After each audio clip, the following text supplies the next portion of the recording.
Hello everyone, this is Fantasy-esque and welcome to Season 2 of Vampyre Clan in ClanGen. In the last episode, the clan members began coming out of their grief over Alfheather's violent death, and began preparing their food stores for the arrival of Ibis Freckles' Kittens. We are now picking up on the second turn of Greenleaf and it is Moon 88, so let's dive in and take a look at what happens next. Today is a day with mixed feelings, guys. You might think it is a happy one, but we have some very, very upsetting surprises. So, Vampyre Clan does not have enough healthy medicine cats. Cats will be sick/hurt for longer and have a higher chance of dying. Burnleaf's small cut is no longer bothering him. Burnleaf finds a loner named, I did rename this cat, Springtrail, who joins Initiate Clan. The loner decides to keep her old name. So this is Springtrail, very pretty looking, but she is now a member of Initiate's clan, the cats living outside the ruins wanting to become vampires. And then the tragedy, which I was not expecting. Twilight Fade died from a claw wound. Oh guys. So this was the claw wound he got while trying to protect his former apprentice, Master Quiet Flight, when she got attacked by a rogue. And I think that wound just got worse, it festered, he died, and this is so tragic because we know that his health was getting worse over the past couple episodes. Last time we checked in on him, he was losing his hearing, and for him to go in such a miserable way, given what an explosive life he had in his youth, I just find so heartbreaking.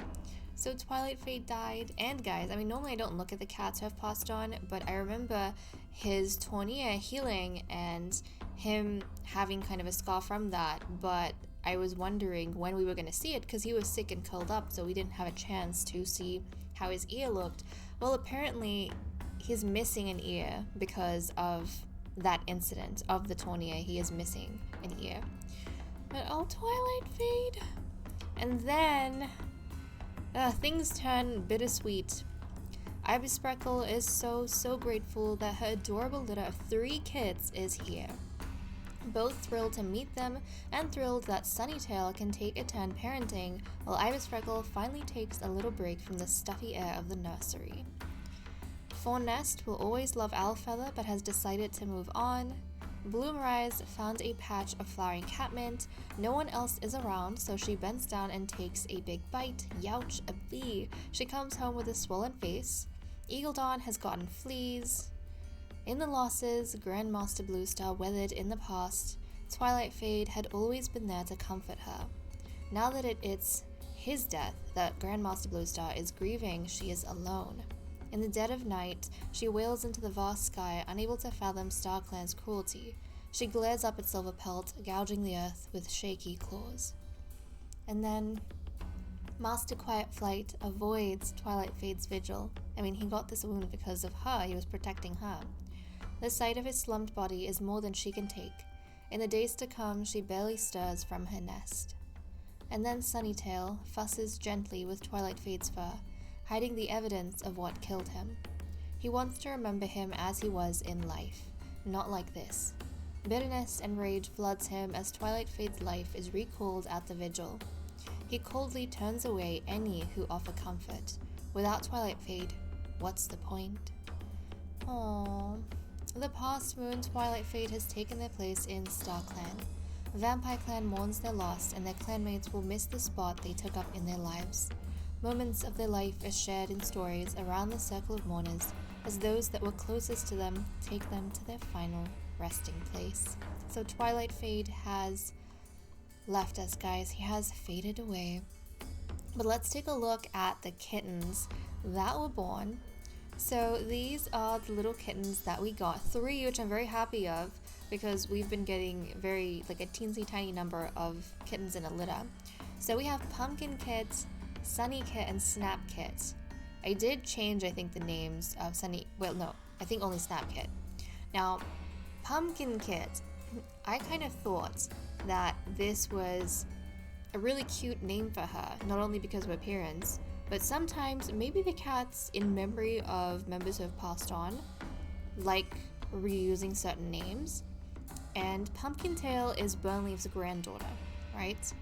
Burnley's first ever mate was a cat named Pumpkintail. They never ended up having any kids together, but I think she would have been named, this little kitten would have been named Pumpkin Kit in honor of that very first mate that he had. If you look at his family tree, you'll see that, there we go, Pumpkintail was a mate of his. So that's kind of intriguing, and they never ended up having any offspring, and I think he was paired with Blue Star after Pumpkintail's, after Pumpkintail passed away. So there is that, and I imagine Burnleaf would be quite fond of Pumpkin Kit for that reason. Now, Sunny Kit was born with this name, like Pumpkin Kit, and typically I don't like my kittens to have the same name as someone who's existing in the clan, but I thought it was really cute because his father is named Sunny Tail. So I think it would kind of be sweet if Sunnytail named a kitten of his after himself, especially because they are kind of similar in appearance. And then we have Snap Kit. So I want to really quickly check up on Sunnytail's genes. So he's got cobalt eyes and a tabby pelt. Ibis Freckle has green-yellow eyes and a ticked pelt. Okay, Pumpkintail is a female who is noisy. She has bronze eyes and a masked pelt. She looks so interesting to me. Sunny Kit is a little boy who's fearless. He has his father's cobalt eyes and a ticked pelt. And then Snap Kit is a bullying girl. She has her mother's green-yellow eyes and a sakoke pelt. So those are the little ones, and all of them have 4 vampiric bloodlines from the 4th, 5th, 8th, and 9th founding vampires, and they are cousins to Eagle Dawn, which is kind of cute. And the descriptors, let's see. So Sunnytail is a golden tabby tom. Ibis Freckle is a black ticked and white she-cat. Let's see. Pumpkin Kit is a masked ginger tabby and white she-cat. Sunny Kit is a golden ticked tom. And Snap Kit is a ginger tabby and white she-cat. And you know, Snap Kit's name, this was a name I changed, but I like it because she's bullying, and I kind of feel like she's a little bit snappy. In terms of the dynamic I see between the kittens, Sunny Kit, he's fearless, so I don't think his younger sister would be able to bully him too much, but Pumpkin Kit is so loud that Snap Kit is always snapping at her to shut up and stop making so much noise. So that's what we have with the kittens. They look really, really cute, but I think my favorite out of them would have to be Pumpkin Kit. The other thing I like to do when kittens are born is to see who the favorite kitten is for each parent. And I do that as soon as they're born. And that favorite kind of stays throughout their life, regardless of how their relationship changes in the future. So Sunnytail, he actually is the most fond of his son, Sunny Kit. And that was another reason why I let Sunny Kit keep his name. You know, like father, like son, he looks like his dad, and his dad is the most fond of him. And maybe Sunnytail likes the fact that his little son, you know, is fearless and everything. Maybe he sees a little bit of himself in Sunny Kit. And then for Ibis Freckle, her favorite child is actually her youngest daughter, Snap Kit. And again, I'm thinking maybe she sees a little bit of herself in Snap Kit. I mean, she is a murderer, and her daughter's a bit of a bully. So that was very intriguing. And then, you know, I think that Pumpkin Kit, she might not get too much attention from her parents, but I feel like her grandfather would be fond of her, if only for her namesake. But that's kind of cute. Do you guys have a favorite from the kittens? Because I'm looking at them, and I think, to me, Pumpkin Kit looks the most interesting and pretty. My opinion might change as they get older, and it has happened in the past. So far, though, I really like the way that Pumpkin Kit looks. Okay, let's go over to the Medicine Cat Den, see what's happening on this front. Grandmaster Bluestar was given moss as treatment for heat exhaustion. Burnleaf was given Marigold as a treatment for small cut, and then the cut healed. Twilight Fade was given Marigold as treatment for claw wound, but then he died. And Rosemary was used for Twilight Fade's body. Quiet Flight was given Poppy as treatment for grief-stricken. Sunnytail was also given Poppy as treatment for grief-stricken. He has not been able to work much ever since he became a Nightstalker because he has just been crushed by all the grief around him. Let's check up on the relationships with the cats. Ibis Freckle says something in passing that Grandmaster Bluestar keeps getting worked up about. Grandmaster Bluestar considers how to make amends with Eagle Dawn after a long night of deliberation. Burnleaf said he'd cover for Grandmaster Bluestar, but when it came time, he got Bluestar in trouble. Fornest did an embarrassing prank on Burnleaf's friend. Bloomrise offers Spring Trail some feathers as a welcome gift that she can use to decorate her new nest. Eagle Dawn also does the same. Ibis Freckle sees Spring Trail arrive in Initiate Clan and she offers to show her around. When getting something to eat, Master Quiet Flight sees Sunnytail allow someone else to take his favorite prey. Quiet Flight hesitantly asks to exchange fresh kill with Ibis Freckle. Ibis Freckle agrees since Quiet Flight's is her favorite kind anyways, and we were talking about how Quiet Flight might start fearing her daughter because she, this is something she never expected of her, this dark side, and she has been trying to come to terms with it, but she is afraid. So I like that she's hesitantly asking her for food. Sunnytail is sparring with Fornest. Sunnytail can't believe how talented Eagle Dawn is. Well, that is a change in attitude because that is completely not, what he thought of Eagle Dawn pretty much the entirety of Eagle Dawn's life. Maybe becoming a father has given him some perspective, I don't know. But I'm pretty sure he has like a hatred for Eagle Dawn and everything. And then this was the kitten whose name I changed. It was Batkit initially, but Snapkit complements Ibis Freckle's name. Ibis Freckle listens to Sunny Kit's big plans for the day. Fornest thinks Sunnytail is very helpful. Fornest checks in on Snapkit every day. Fornest will always love Owlfeather but has decided to move on. Maybe he is wanting to give love and attention to his nieces and his nephew, and he doesn't want the memory of what happened to Owlfeather to pollute the relationship he could have with his sister's kids. Yeah, I feel like that would always hang over them in a way. You'd never be able to get away from that, but he's trying. Bloomrise notices that Pumpkin Kit doesn't want to help out. Bloomrise and Sunny Kit make each other laugh. That's really cute because I think Bloomrise has a good friendship with Sunnytail, so that's kind of cute. Eagle Dawn thinks Grandmaster Bluestar is very polite, and then of course we had all the cats mourning at Twilight Fade. And that is all we have for events. Let's see what's going on in the cat list. Grandmaster Bluestar is picking the birds from her pelt. Quiet Flight, Master Quiet Flight, had a nightmare involving a two-legged trap. Sunnytail wonders if he would be better as a whisper instead. Ibis Freckle is lying in the center of camp. Fornest crashes through the bushes and ruins a clanmate's hunt. Bloomrise begs Twilight Fade not to leave them all. Oh, Bloomrise, guys, I feel so bad for her. She does not have any family members left. Everyone else in this clan right now is connected by blood. Everyone else, they're actually family members. Bloomrise is the only one who is not related to any one of them. She has no relatives.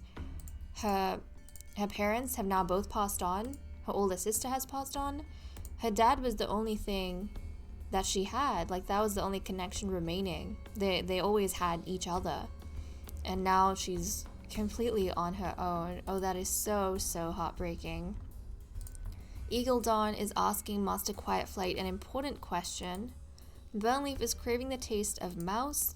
Pumpkin Kit snuggles up to the belly of Ibis Freckle. Sunny Kit snuggles up to the belly of Ibis Freckle, and so does Snap Kit. Okay, so aside from that, now that we do have a litter of kittens from Ibis Freckle and Sunnytail, Grandmaster Bluestar is announcing to the rest of the clan that she is going to sanction a new litter from a pair of cats. She is going to make a new match in the clan, and she is declaring that she is going to make a match between Bloomrise and Eagle Dawn, and that they will be responsible for having the next litter in the clan. So Bloomrise, let's go ahead and we are going to match her up with Eagle Dawn. I don't know if this is going to work out. Bloomrise, she is an ambitious she-cat, and Eagle Dawn is adventurous. When did she become ambitious? Guys, I think the death of her father might have changed things for her. She was compassionate before, but she's become ambitious. I wonder if becoming alone has made her want to fight for something, has made her want to stop being compliant and overly understanding of everyone around her, and to carve a thriving life for herself. You know, she doesn't have her father to rely on anymore, and she has no one but herself. So I think her personality might have hardened as a result of her father's death. Yikes. And then, you know, Eagle Dawn, he is quite young, he is quite, you know, he's adventurous, and he's full of vitality and life, and he hasn't really been through any sort of hardship in his family. So I mean, that's a lie. His mother died. His aunt killed his mother, so that's a lie. But I was gonna say, largely, he has been quite well supported. And yes, his mother died, but her death was, you know, very sudden. Bloomrise, she was taken by humans at one point. Like, her father was paralyzed when she came back. Then he started losing his hearing, and I think she saw the descent of her father into, you know, eventual death, but he never gave up fighting. I mean, he got that claw wound because even as a paralyzed cat, he was fighting off a rogue.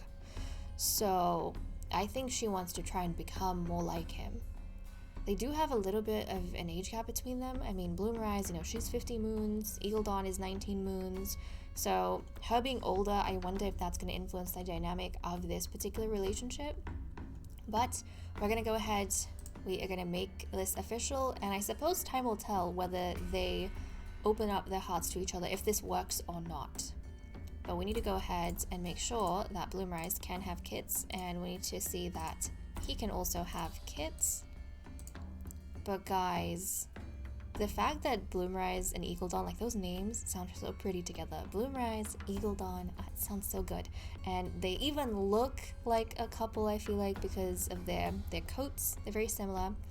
Now, Iris Freckle as Whisper could actually whisper romance between these two cats, which we haven't seen in this season yet, because all of the cats in question, or, you know, the one pair we had in question, one of them was a whisper, so it was kind of impossible. But because Bloomrise and Eagle Dawn are not whispers, they can have their relationship worked on by the whisper. They can have romance whispered between them. I feel like this is a very odd dynamic, though. I mean, Iris Freckle is recovering from birth, so she won't be able to do her job for a while. But how mind-boggling would it be to have romance between you and your mate whispered by, from Bloomrise's perspective, your father's enemy, and from Eagle Dawn's perspective, your mother's murderer. You know, it's it's kind of wild. It's kind of wild, but that's the way these vampires function.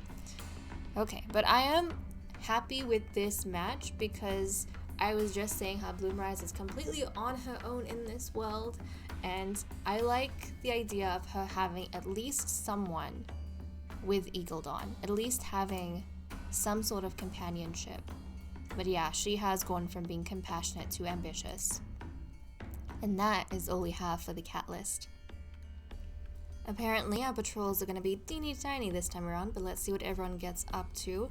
We currently have 47.2 prey and we need 20.5, so we don't have to worry about food. We are going to send out our cats, our new mates, Bloomrise and Eagle Dawn, plus 4 Nest. So let's see what they get up to. As the patrol walks through the wooded slopes, Eagle Dawn explains an idea he had for squirrel hunting. It sounds a little strange, but perhaps it could work? Proceed. Eagle Dawn suggests baiting the squirrels with food and picking them off when they come out to eat. It's pretty tedious, and they end up having to move a few times, but it does work, and the patrol heads home with a decent amount of prey. A medium amount of prey is brought to camp, so he is stepping up. I almost wonder if him now being mated to Bloomrise, who is a little bit wiser, a little bit older, is making him want to become more responsible.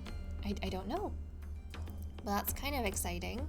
Now we have 68.8 prey, and I don't think I took a look at these two. Yeah, so obviously when they were matched up, they do have like a starting romance of 2 bars, and typically the way I approach this is the cats are considering each other at this point. A match has been made between them, but they are considering each other. From here, obviously we want to see the romance bars increase. Once it becomes green, then they have fallen in love with each other. But if they don't like one another, obviously the romance, they're going to start losing these bars, right? They're going to start backing up. And they might decide to end the relationship because they've decided that this is not the cat they want to have offspring with. And that is fine. If that does happen, then at this point, we might have to bring in an outsider to be able to mate to our cats. So I don't know. We might have to bring in a member of Initiate Clan. I'll have to see. But that is definitely something that is going to be on the clan's minds. But I think everyone is hoping they'll be able to work this out. Okay. Well, guys, now that we have wrapped up with patrols and everything, we are going to end off the episode. Thank you so much for watching. I hope you all enjoyed, and I'll see you next time. Bye-bye.